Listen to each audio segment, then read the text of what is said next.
Okay, so we are back. Week 2, lesson 2. I'm vlogging this on my camera.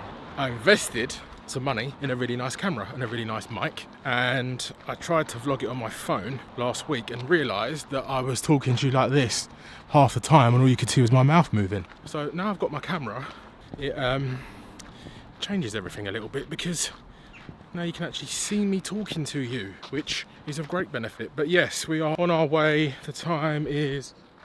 So, 1:30 we start. I realised a few things, and I'm always going to bring this back to fitness. I'm always going to bring this back to looking after yourself. This time, 30 years ago, I was in the exact same position. I was learning how to swim. And I think that for a lot of people, you really need to understand the importance of time and how fucking quick it moves. Because as a 37-year-old man, I know I keep going on with the age thing, but 30 years is a long time to waste not learning how to do something.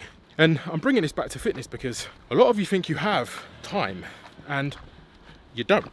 You know, how much different my life would have been if I had have learned how to swim when I was 7. I mean, if you think about all of the holidays, if you think about everything that I've missed, if you think about all of the times that I've been in complete, absolute fear for my life in times of being in a swimming pool or worried about going on holiday and being in a swimming pool, all of that would have been eradicated if I'd just learned how to swim. I'm gonna be honest. I think fear is what fucks a lot of people's lives. You know, imagine spending 30 years of your life in fear of something, only to realise 30 years later, oh, I can do it now. Sometimes it has to happen that way. I feel like maybe what I've been through and the way that I've developed as an individual has led me to this point where I am able to face a fear. Maybe as a 7-year-old facing a fear, my brain wasn't developed and mature enough to understand that you've got to get over fears. It's only until you go through life and you realise that shit happens and you got to, you know, what is it that Sylvester Stallone says?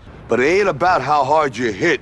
It's about how hard you can get hit and keep moving forward. How much you can take and keep moving forward. That's how winning is done. But you only really learn that as you go older and as you go through life. So maybe that's why I'm able to just do this without the fear. I mean, don't get me wrong, I am nervous as such. I wouldn't say I'm scared. I don't particularly like it, but I know that if I want to be good at it and I want to completely lose the fear of water and swimming, it has to be done. And that's really the message. It doesn't really matter if you like it.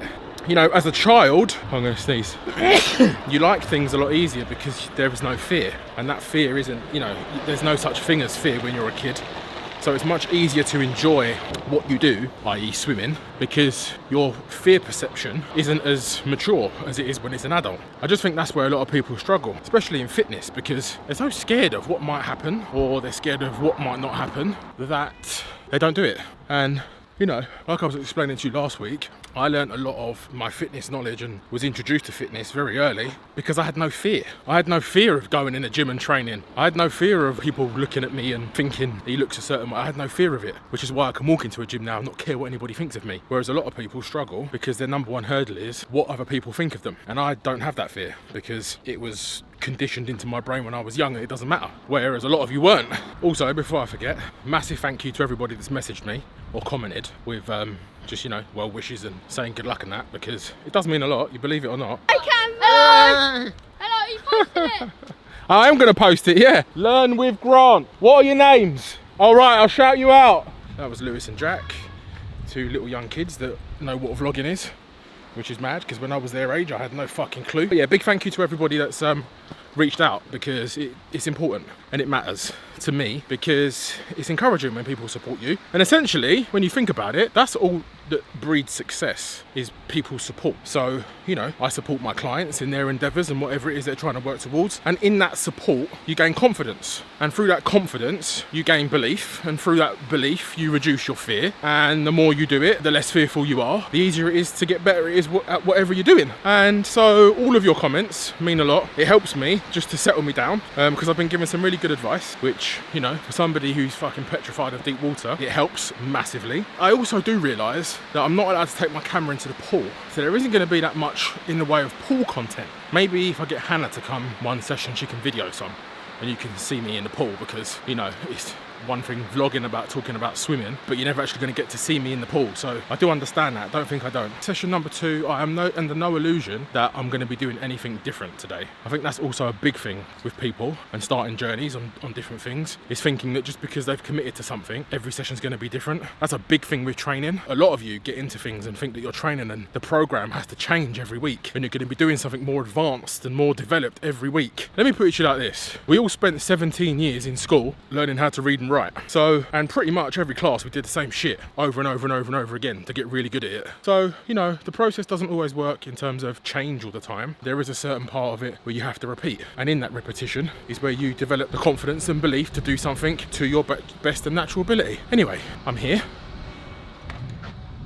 Time to get lesson 2 underway. A few moments later. Straight in with a post-swimming session vlog. Today was a really good session. Can't lie. Margaret is a bit of a G, I'm telling you. It's the experience. You know, people say the experience doesn't matter. It's so funny because only people without experience say that. But I'm telling you now, I'm actually buzzing. I know it's only my second lesson and I'm not getting like mad carried away with, oh my God, I'm going to be a fucking swimming instructor. Because, you know, that's the way the world is now. People do something once and they're good at it and then they think they can fucking make a job out of it. That's not the route I'm going down. Today felt really good. We did breaststroke. So we did a 5-minute warm up. Just basically lets you do your thing. Just get your head under the water. My thing. We all have our own individual little things that we've got to do. My one, because I'm scared of going underneath the water, my one is to just spend 5 minutes floating on my front, floating on my back, getting my head under the water, trying to touch my bum on the bottom of the pool, just getting used to being in and around the water. And then we did like a breaststroke session because Margaret says that breaststroke is the hardest stroke to actually master because of the timing. So your arms are moving at a different time to your legs and it's a lot of muscle memory and a lot of trying to tap into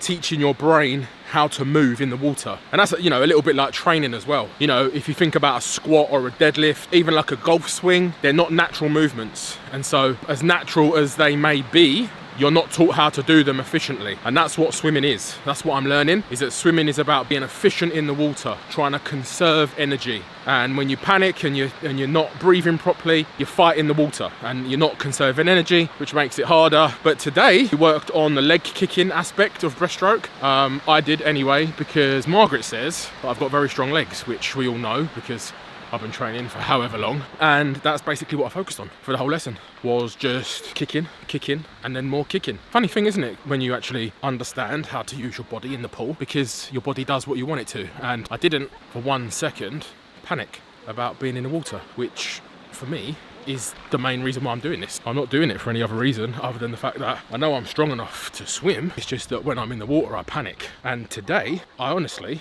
did not panic once. So next week we're working on breathing, so the timing of the breathing with breaststroke, because obviously breathing is all important. But yeah, today was a good session. I actually wanted to spend more time in the pool, believe it or not, and I didn't once think about drowning. I was completely focused on trying to get the timing of my kicking and my hands, which is now, it's become less about fear of the water and it's become actually quite frustrating, the fact that I can't do it. And that's what I was struggling with, the fact that I couldn't get the timing of my arms and my legs. I'll try and leave these vlogs with like a little message at the end. But when you've been doing something wrong for so long, trying to rewire your brain to do it the right way takes time. And even if you get it a little bit right, doesn't mean it's going to stick around. And that's basically what I've learned from today's session, is my legs are strong, the kick is good, but trying to piece that all together with when my arms should move, when my legs should move, how I should breathe, is what's going to take the most time. Because I'm self-taught, or I haven't been taught by a professional, my swimming stroke is completely wrong. And you know, a lot of the time I refer to, you know, building a body and going through the transformation process like driving a car. If you don't get taught to drive a car by a professional at the start and you get taught to drive a car by somebody else, you pick up bad habits. And then once you get taught to drive by a driving instructor, learning to drive properly is a lot more difficult, because those habits have been ingrained into your brain that that's how it should be done. And that's a little bit like me in swimming. I've got these patterns in my head of how it should be and how it should look and how it should feel, and ultimately it's the completely wrong way to be swimming.